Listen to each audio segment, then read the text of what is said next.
İkinci bab, tanqidimiz balalarga asar berish uchun emas, balki ularning muvaffaqiyati uchundir. Bu dada oila masalasini tadqiq qiladigan bir psixologiya doktorini ziyorat qildi. Doktor uningga qahva quyayotgan chaqda u o'zini tunishtirdi hamda faqatla anqirolmay qoldim. Men nimishqa tijoratimni boshqarganga o'xshash oilamni yaxshi boshqarib bilolmayman, dedi. Doktor uningga men sizning hissiyotingizni tushunman, dedi. Andin nayt salmoqliq bilan siz nimishqa cho'qim oilamni boshqarman deysiz, deb so'radi. Bu dada sukut turib qoldi, chunki u bu masalani o'ylab boqmagan edi.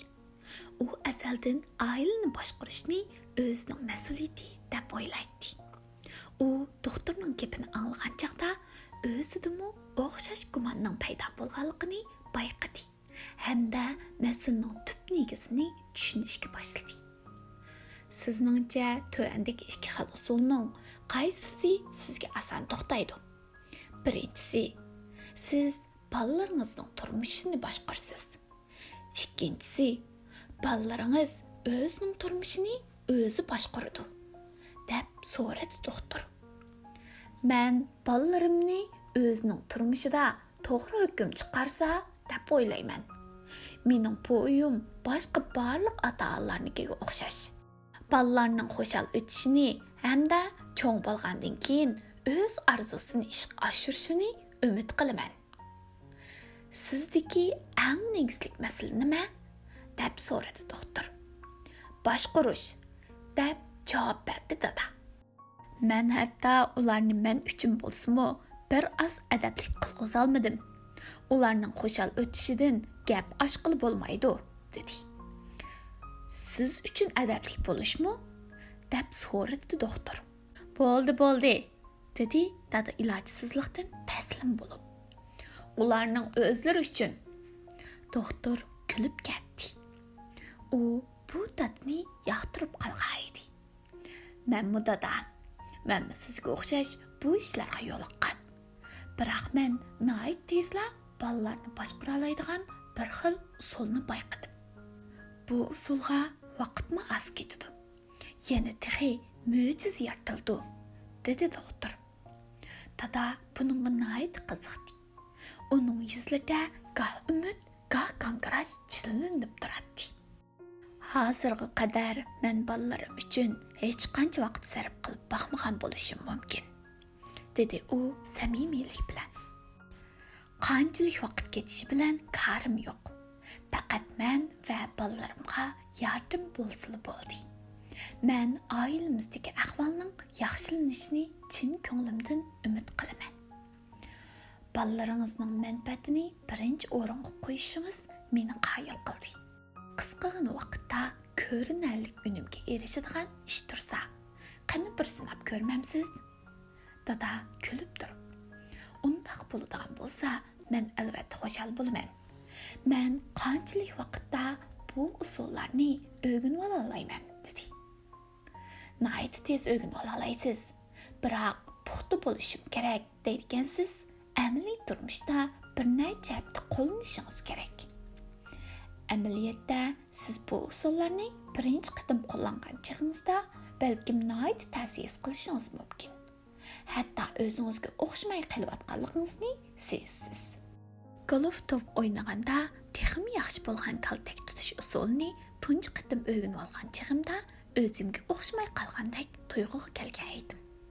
Biroq bir mezgil o'rgangandan keyin to'pni ashundoq urganda tabiiyroq bo'lganligini his qildim.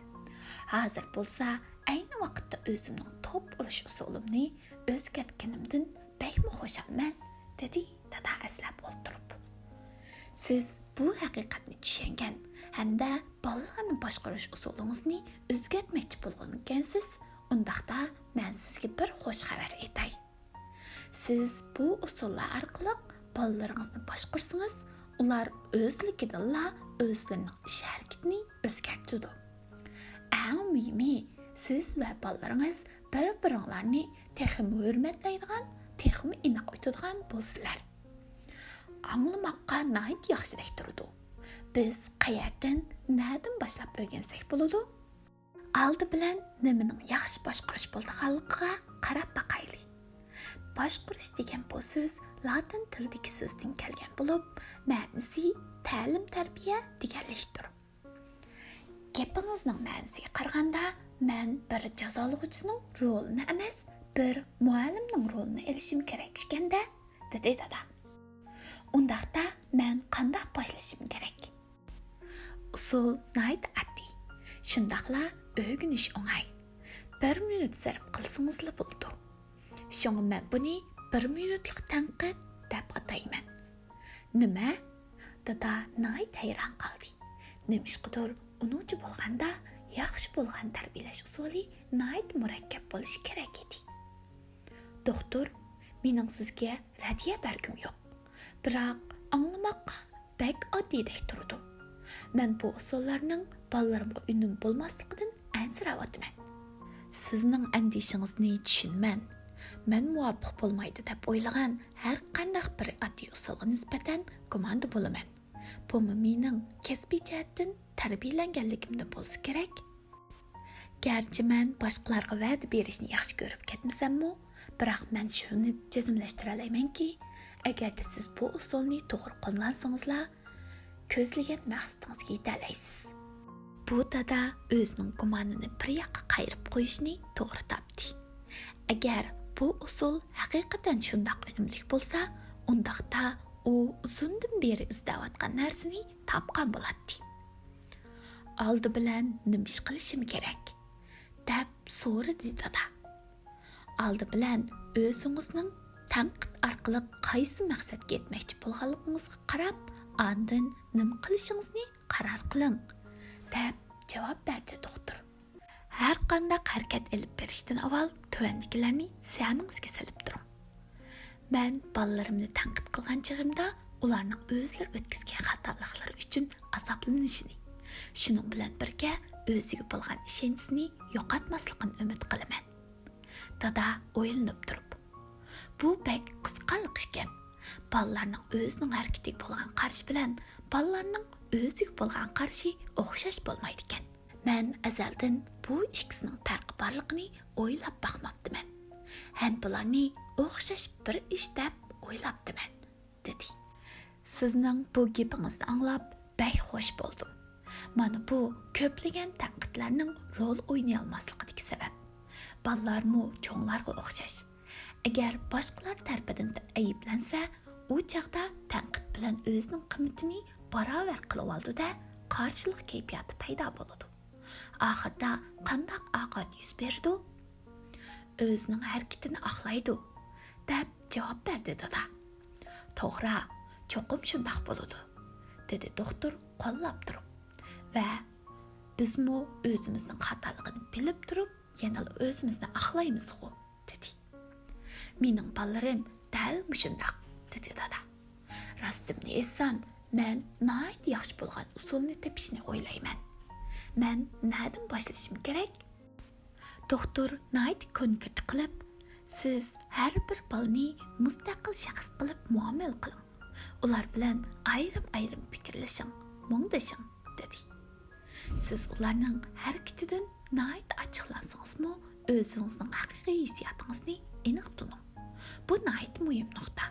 Agar siz bolangizni ko'rsangiz, o'xshash bir vaqtda ikki xil hissiyotga kelasiz. Nihoyat ochiqlansiz. Yana ham ularni nihoyat yaxshi ko'rsiz. Shunga siz bu ikki xil hissiyotingizni ularga cho'qim aytishingiz kerak.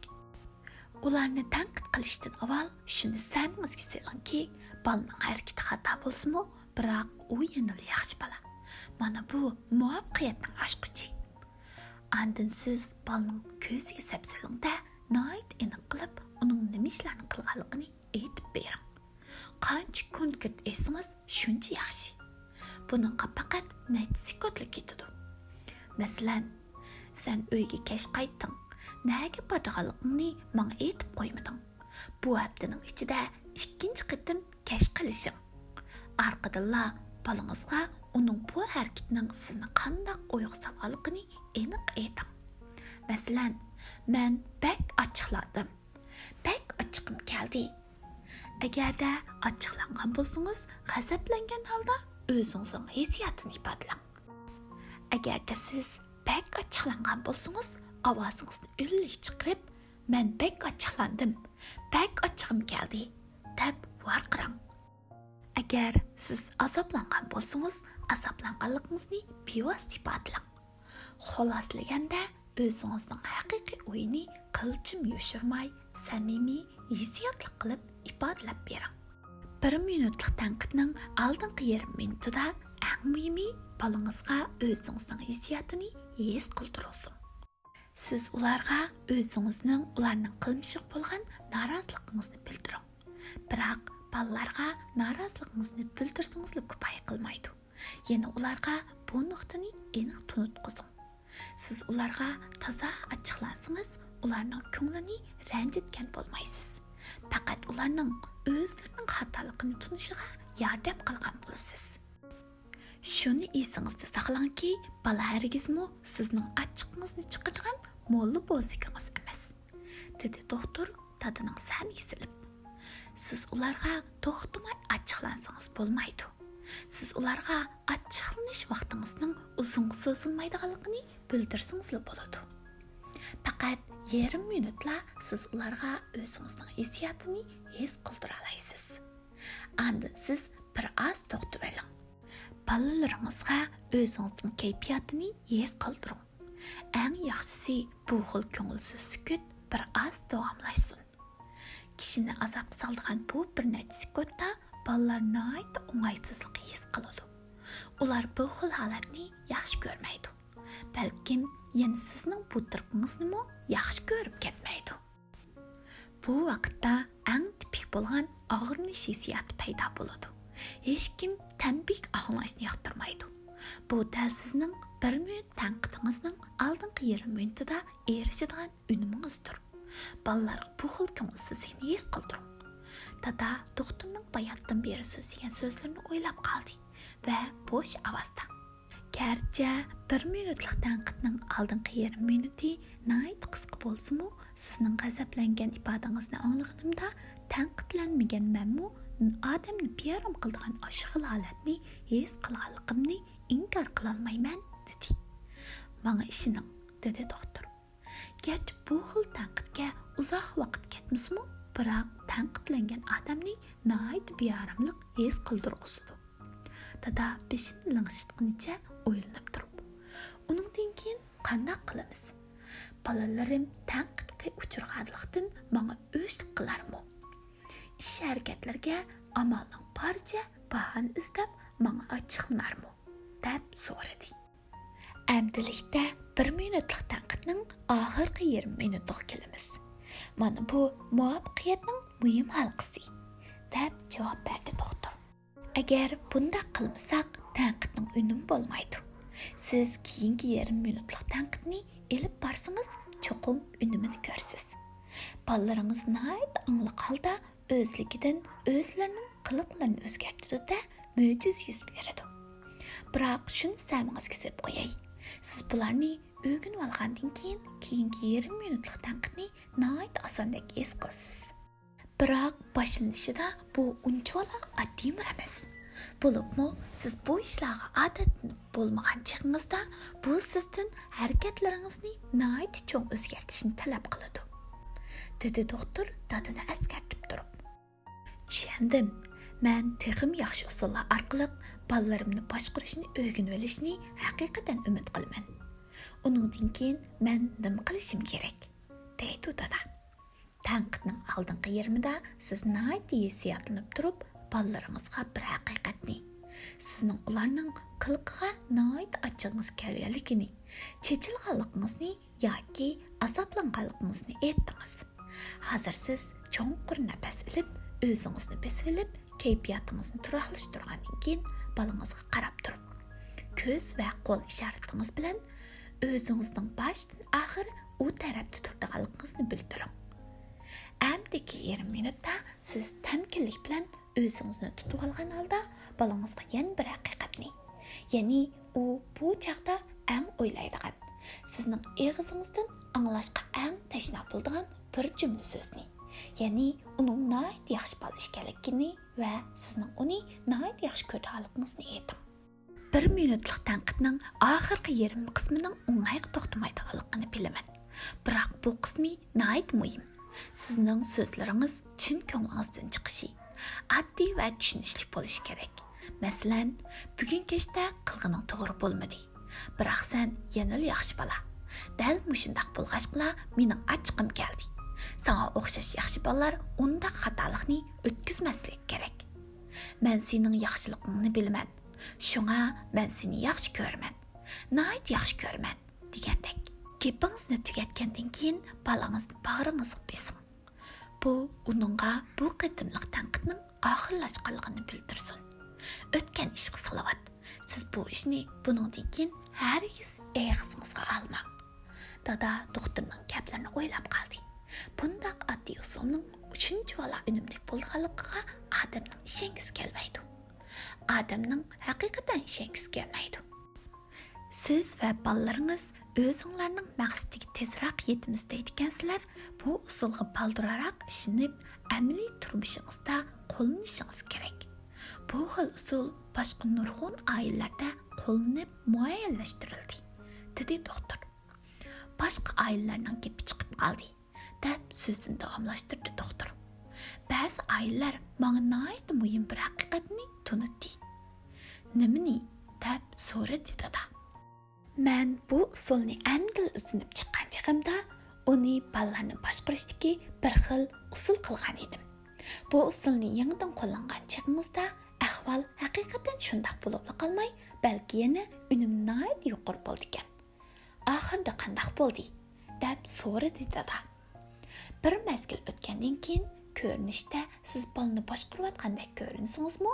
Amaliyotda bolangiz bilan nihoyat unumlik sirdashayotganligingizni his qilasiz. Bu vaqtda bu xil usulning siz va bolangizning sirdashishiga yordam qilgandan sirt yana boshqa ortiqchaliklarning borligini his qila olasiz. Gapingizning ma'nosiga qaraganda bu bolalarning men bilan muntishadigan usuli bo'lamdi, deb gap qistirdi dada. To'g'ri, bolalaringizning ko'nglida ba'zi tugunlar bo'lishi mumkin. Ularning mu o'zdagi tushliq g'ami bo'ladi. Sizningcha men ularni menga samimiy muomala qilishiga rag'batlantirishim kerakmi? deb so'radi dada. To'g'ri, albatta siz butunlay tayyorlanib bo'lgandan keyin, deb javob berdi doktor. 1 minutlik tanqidni uyingizda sinab ko'ring. Uning qanchalik qisqa vaqt ichida uyingizdagi kayfiyatni o'zgartirib, hamma ishni joyiga tushirganligiga qarab beqing. Bu usulni nihoyat pishiq qo'llana oladigan bo'lgandan keyin bolalaringizning sizga o'xshash qilib beqishiga taklif berib beqing. Bu usulni qo'llanayotgan oilalar shuni bayqadiki, erkin barobar bo'lgan muntishis eng yaxshi unumni elib keladi. Balalaringiz sizning boshqalar azor bermagan ahvol ostida hissiyotingizni ifodalaganingizni ko'rgan chog'da ularning o'zlarining ko'ngildagini samimiylik bilan sizga aytib bergisi keladi va sizga buningdan keyin hargizmi qo'pol, sovuq muomala qilmaydi. Bo'ladi, men uyga berib sinab ko'ray, dedi dada. U xuddi bu usullarni qo'llanib ko'rgandek o'rgangan narsalarni daftariga xuloslab yozdi. Dada o'rnidan turib, doktor bilan qo'l ilishib, rahmatini bildirib maqmoqchi bo'ldi. Doktor uningga 1 minutlik tanqidni ishlatishni boshlaganda ba'zi masalalarning yuz berishidan saqlanqil bo'lmaydiganligini, shunga qachonli telefon qilib maslahat so'rab bo'lganligini aytdi. Dada mashinaga chiqib o'ylanib qoldi. Bu xil usul anglanmoqqa oddiydek tuyuldi ekan. Biroq men oldi bilan cho'qim o'zimning harakatimni o'zgartishim kerak. Bo'lmasa bu ish osonga tushmaydi. 1 minutlik tanqid. Faqat tuvandagidek qilsaqlar 1 minutlik tanqidda nihoyat yaxshi unumga erishimiz. Birinchi, men ularning qiliqini qabul qila olmagan chog'imda ularni tanqidlaydiganligimni bolalarga oldin ola aytib qo'yaman. Shuning bilan birga men ularni menga samimiy muomala qilishga rag'batlantiraman. Tanqidning oldingi yarim minutida. Ikkinchi, ahvol yuz bergan zaman bolalarimni tanqidlayman. Üçüncü, ularning nima ishlarni xato qilganligini konkret ko'rsatib beraman. To'rtinchi, men bolalarga ularning harakatining menga qanday ta'sir qilganligini aniq aytaman. Beshinchi, men bir necha minut sukut turish orqali odamni nihoyat bearam qiladigan kayfiyatni shakllantirib, bolalarga mening hissiyotimni his qilg'uziman. Tanqidning keyingi yarim minutida. Altinchi, o'zimni besib olgandan keyin har xil badan ishoratlari orqali bolalarimga o'zimning boshdan oxir ular taraf turganligimni bildiraman. Yettinchi, men bolalarga garchi ularning bayatdan qiliqlari to'g'ri bo'lmasa-mu, ularni yanada yaxshi bola deb o'ylaydiganligimni aytaman. Sakkizinchi, men bolalarga ularni yaxshi ko'rganligimni aytib, bag'rimga bosaman. Tanqidning oyoqlashishi bilan hamma narsa oyoqlashadi. Bu ishni ikkinchilab qayta tilga olmayman. 9. Shu kuni kechda bolalarim qanday gap qilsin, astoydillik bilan anglayman. 10. Men shuni bayqadimki, garchi men bolalarni faqat 1 minutlik tanqid qilgan bo'lsam-mu, men yana ularni yaxshi ko'raman. Bu 1 minutlik tanqidning ularga elib kelgan foydasini bolalarim mangu bahramand bo'ldi. Men bolalarimning oldida hissiyotimni ifodalayalarmanmi? Men bunday qilishni nihoyat tez deb o'ylayman. Ularning qilmishining menga elib kelgan azobini bolalarga aniq qilib aytgandan keyin o'zimni pesib ololmaydigan yoki pesib ololmaydiganligimni texmi bilmayman. Men yana ularga ularning yanada yaxshi bola ekanligini, ularni nihoyat yaxshi ko'rganligimni aytishni unutib qolmasligimni umid qilaman. Bu chaqda u o'zining kichik chaqda boshqalardan bu gapni anglashni nihoyat yaxshi ko'rganligini esiga oldi. Biroq usulni o'zgartirish orqali bolalarni boshqarishni o'ylaganda ko'nglida faqat ishonch qila olmay, o'ltira olmay qoldi. Oxirida u yana bir niyatga keldi. Texmi yaxshi bo'lgan oila muhitini barpo qilish uchun yangi shey elib kelgan aromsizlikqa cho'qim chidash kerak. U o'zining cho'qim sinab ko'rish kerakligini biladi. Mashinada o'ltirib qallasida bir tayinish nuqtasini, ya'ni yangi usulni sinab beqishni qo'llaydigan yangi o'qimni istadi. U nihoyat tezla muhim bo'lgan bir xotirani yozdi. Bu bir oddiy bo'lgan jazmlashtirish jumlasi edi. Ayni chaqda u qimmatli bo'lgan bir necha soatlik darsning ayni vaqtda u umid qilganga o'xshash nihoyat mukammal bo'lgan javobga erishtirishni o'ylab baxmagan edi. U bu jumla so'zni qayta o'qidi. Bolalar o'zini qancha yaxshi ko'rgan sari shuncha qayda yo'sulliq bo'ladi.